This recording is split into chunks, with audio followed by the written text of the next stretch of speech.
But I'd like to jump back to the question of, from my perspective, when you introduced yourself, you seem to talk about Syria as the first place where you sort of started really analyzing the difference between corporate media coverage in the West versus what you were seeing on the ground, talking to people, traveling to different places. So was it in fact Syria, or was it your first trips to Palestine?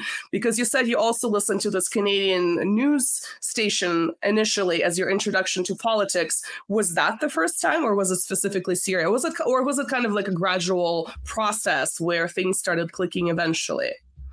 I would say Syria, but also to a degree a gradual process. So when I lived in Gaza, I remember thinking like one day maybe I could get my articles in the Guardian. Not because I was a careerist. I've never been a careerist, but I just thought like at that time I was still naive enough to think they reported honestly. So I thought, because there were some good articles back then. So I thought like, well, if I can get there, then it will reach more people. So that was me being naive. And also I didn't understand how media worked.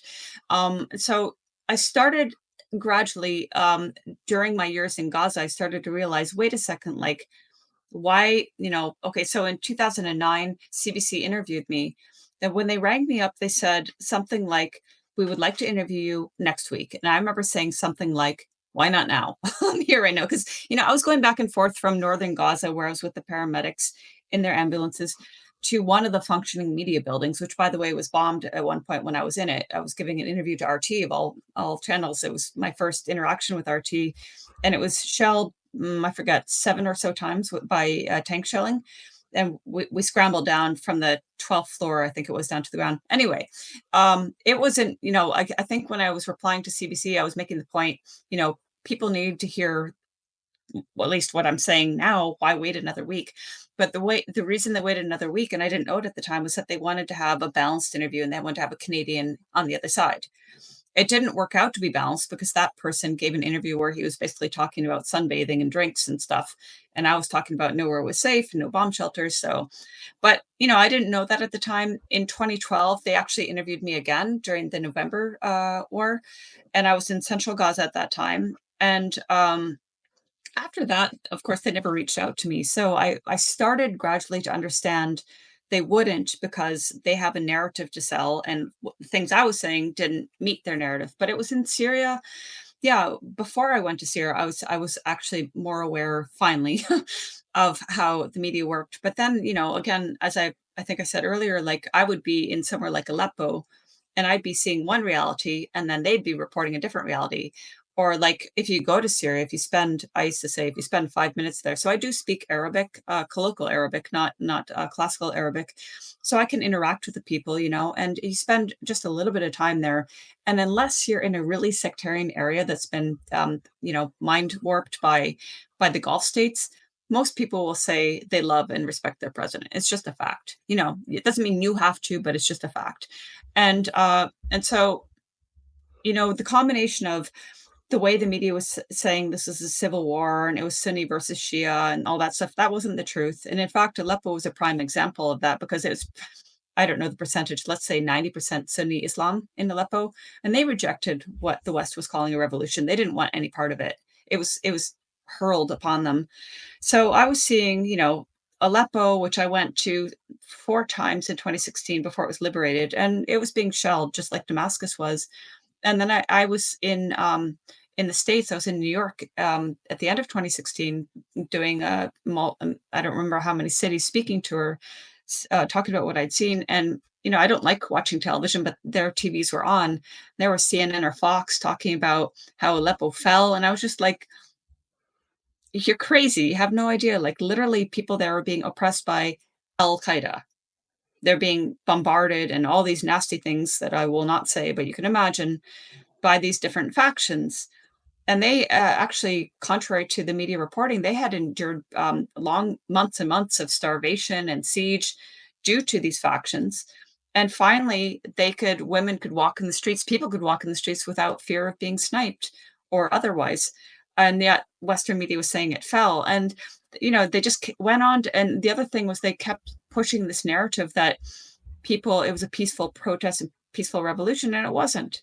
When I first went there, I was hearing narratives from people, like some people who became friends, and they said, with the initial protests, we went out because we wanted certain political changes. And so they're not afraid to say that, and they don't get in trouble for saying that. But they didn't want the toppling of their president. And yet the West kept pushing this narrative that the Syrians did want the toppling of their president and that the protests were peaceful, and they weren't from the very beginning. So it was the contrast of actually being there and hearing what people were saying, living it, experiencing it myself, the shelling from Eastern Ghouta and elsewhere. And for example, Lise Doucet, Canadian journalist who works with the BBC, she, I don't know how many times she's been there, but she was there in April 2014 when I was first there. And the factions in Eastern Ghouta had shelled the old city of Damascus like they always were. They shelled a school, injuring, I think one child was killed and 60 were injured. And so in one of the hospitals treating the children, I was taking footage, and there was Lise Doucet, and she was challenged by Syrian, or she Palestinian Lebanese nun, but spent a lot of time in Syria, Mother Agnes Mariam, who was asking her, are you going to report honestly? And Lise was like, yeah. And then she went on to write a very dishonest article for the BBC. And she said, well, we saw children injured. And, the regime says it's rebels in Eastern Ghouta, but locals believe it's the regime. Okay, first of all, anybody who spent time there knew exactly where those mortars were coming from. And I'm not a weapons person in spite of spending so much time in war zones, but you can find somebody who can tell you about the point of impact of that mortar or shell, and then the size of the tail or whatever, what distance it could have flown, and the point of impact tells you from where it's come. So, we knew it was coming from Eastern Ghouta, and she was lying through her teeth, but that was to meet the narrative that the Western media was spinning. So back to your question, yeah, it was I think I was starting to understand before I went to Syria, but then I was completely solidified once I was there. That's kind of a harsh reality way to I guess develop that kind of understanding. And I've never been to Donbass, but seeing coverage since 2014, you have a very similar situation with people on the ground who live there, who live in small towns, saying exactly where this particular shell came from.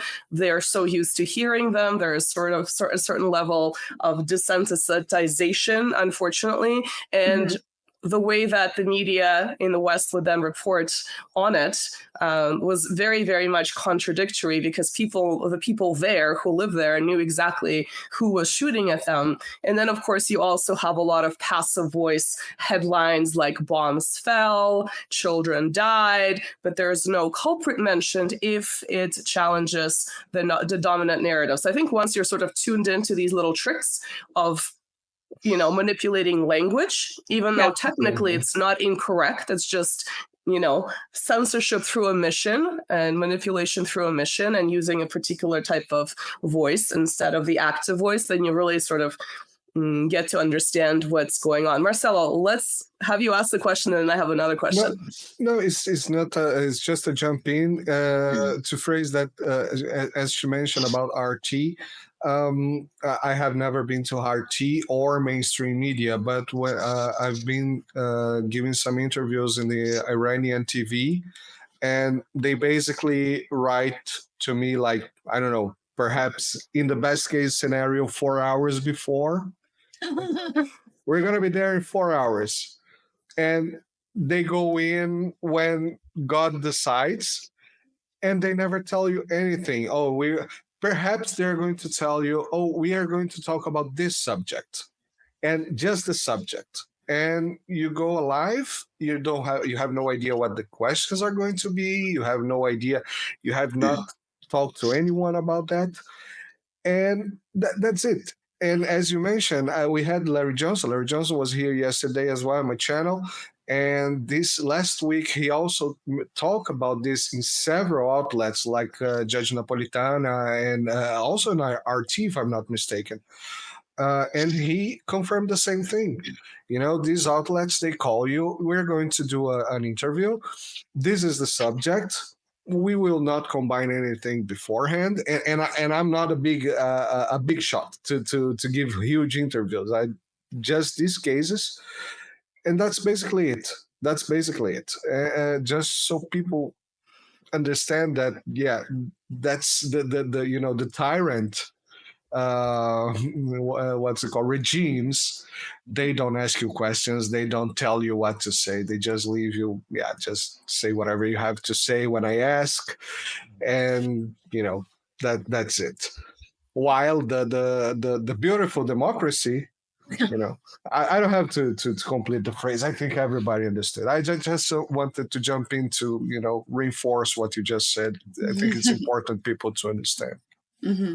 And of course, RT is now sanctioned. So I know that some people who live in the West are afraid to collaborate, even though they're not even employees. They're just contributors who are probably not even getting paid. But I know that because of these recent sanctions, it seems like they're no longer going on the channel.